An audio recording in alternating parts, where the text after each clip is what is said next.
জিবরাইল দৌড় দিলেন নবীর কাছে গিয়ে দেখে মসজিদে নববীর মিনার মধ্যে রাসূল বসা রয়েছে। আর এসে আসসালাতু ওয়াসসালামু আলাইকা ইয়া রাসূলুল্লাহ বলে সালাম দিল। নবী সালামের উত্তর দিলেন, জিবরাইল কিসের জন্য তুমি আমার নিকট আসছো? হুজুর আমি অন্য একটা কারণে আসছিলাম, কিন্তু আমার মনটা খুব খারাপ হয়ে গেছে। জিবরাইল কিসের জন্য খারাপ হয়েছে? জিবরাইল রে কিসের জন্য খারাপ হয়েছে তোমার মন? হুজুর আপনার বাড়িতে আমি আসছি, কিন্তু বাড়িতে পাই নাই, ঘরে চলে আসছি। আপনার মেয়ে আমাকে চাচা বলে সম্বোধন করেছে। হুজুর আমি হযরতে আদম সফিউল্লাহর কাছে এসেছি, আমি ইব্রাহিম খলিলুল্লাহর কাছে এসেছি, আমি ঈসা খলিলুল্লাহর কাছে এসেছি, আমি হযরতে মুসা কালিমুল্লাহর কাছে এসেছি। হুজুর গো আমি প্রায় নবীদের কাছে এসেছি। হুজুর আপনার নিকটে 24,000 বার এসেছি। বলেন মারহাবা। আমার লোকে আপনার নবীর কাছে হযরতে জিবরাইল 24,000 বার আসছে। মারহাবা বলেন।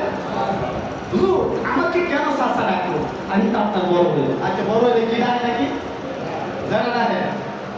আমাকে কেন চাচা ডাকলো এটা বিষয় আগে পরে পরে অন্য কথা। আমার নবী আপনার তাফসীর মারিফুল কুরআন তৃতীয় খণ্ড আর সিরাতুল হালবিয়া কিতাবের নাম প্রথম খণ্ড। আমার নবী বলতেছে, তাই জন্য তুমি কি খুশি হয়েছো? আমি খুশি হব না? আমাকে চাচা বললো কেন? জিবরাইল বলতে অন্য কিছু বলতো, যা বাবা বাবা বাসায় নাই, কোথায় গেছে এই কথা বলতে পারতো, কিন্তু আমাকে চাচা বলে। চাচা বাবা তো বাসায় নেই, আমাকে চাচা বললো কেন? হুজুর আমি কি আপনার ছোট হইয়া? সুবহানাল্লাহ বলবেন না? আমি কি আপনার ছোট হইয়া? কিতাবের ভিতরে আছে সিরাতুল হালবিয়া, কিতাবের ভিতরে আসছে প্রথম খণ্ড সিরাতুল হালবিয়ার ভিতরে আসছে। আমার নবী বলে, জিবরাইল তুমি গুসা হবে না, একটা কথা বলি যে তুমি তো আমার ছোট হইবা ওই ভাই, তুমি তো আমার ছোট হইবা ওই ভাই, ফাতেমার ছোট হইবা ওই না, আমার ইমাম হাসান হুসাইনের ছোট হবে না। জোরে মারহাবা। হ্যাঁ এই তো ভালো আছি, চাচা কইলি তো ভালো ছিল। ইমাম হাসান হুসাইনের নিচে নামায় দিছে। হযরত জিবরাইল বলেন, নবী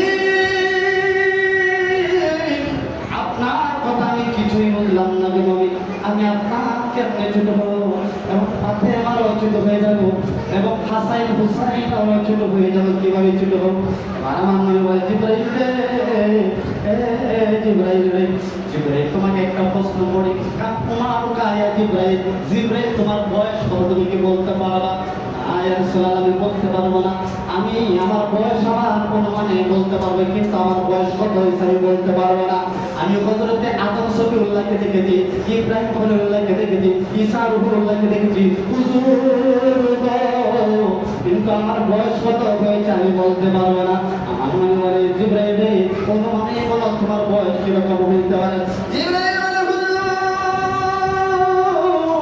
আমার যতটুকু ধারণা যতটুকু মনে আছে, চতুর্থ আসমানে আমি একটা তারকা দেখতাম, চতুর্থ আসমানে একটা তারকা দেখতাম।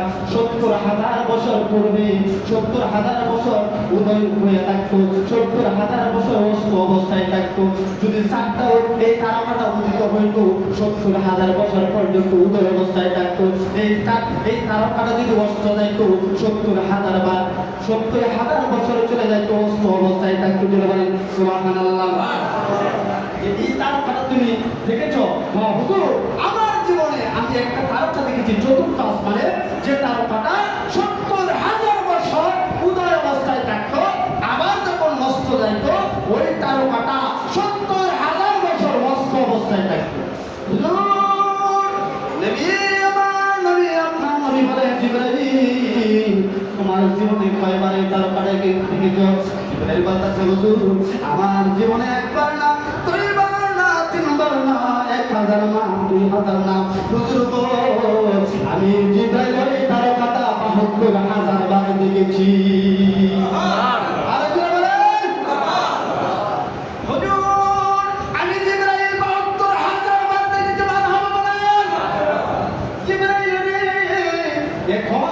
সেই তারকাটা তুমি দেখতে পারো?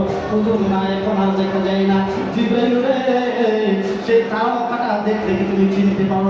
হ্যাঁ, আল্লাহর নবী আমি চিনতে পারবো, কারণ 70,000 বছর উদয় অবস্থা থাকতো, 70,000 বছর অস্ত অবস্থা থাকতো। আমি জিবরাইল 72,000 বার এই তারকাটা দেখেছি। হুজুর গো, অবশ্যই আমি চিনতে পারবো। আমার নবী, আপনার নবী সাইয়্যিদুল মুরসালিন রাহমাতুল্লাহ আলাইহি জিবরা আমার উপরে তুললেন, বলে বলে জিবরাইল আমার পিছন দিয়ে তাকায় দেখো সেই তারকাটা দিয়ে আমার পিছনে আছে কিনা একটু দূরে বলতে হবে মারহাবা। আমার নবীর পাশে গিয়া নবীজির পায়ের মধ্যে বলেছে মারহাবা বলে। খোদার কসম করে বলতেছি হুজুর, এই তারকাটা জিবরাইল আমার নজরে 72,000 বার দেখেছি। আমার নবী বলে ওয়াইসাতি রব্বি আনা কাওকাবু যালিকা আনা কাওকাবু। জিবরাইল রে, ওই তারকাটা আর কেউ ছিল না, ওই তারকাটা নবী মুহাম্মদুর রাসূলুল্লাহ সাল্লাল্লাহু আলাইহি ওয়াসাল্লাম। সুবহানাল্লাহ। এবার জিবরাইল বলে হুজুর 70,000 বছর উদয় থাকতো, 70,000 বছর অস্ত থাকতো। হুজুর অস্ত গিয়ে কি করতে একটু বললেন নি? আমার নবী বলে জিবরাইল আমি 70,000 বার উদয় অবস্থায় থাকতাম, 70,000 বার 70,000 বছর অস্ত অবস্থায় থাকতাম।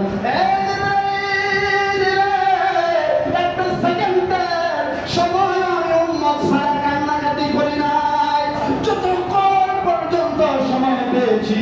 70,000 বছর উদয় ছিলাম, 70,000 বছর অস্ত ছিলাম। খোদার কসম রে, একটা মিনিটের জন্য আমি আমার উম্মতদেরকে বলতে পারি না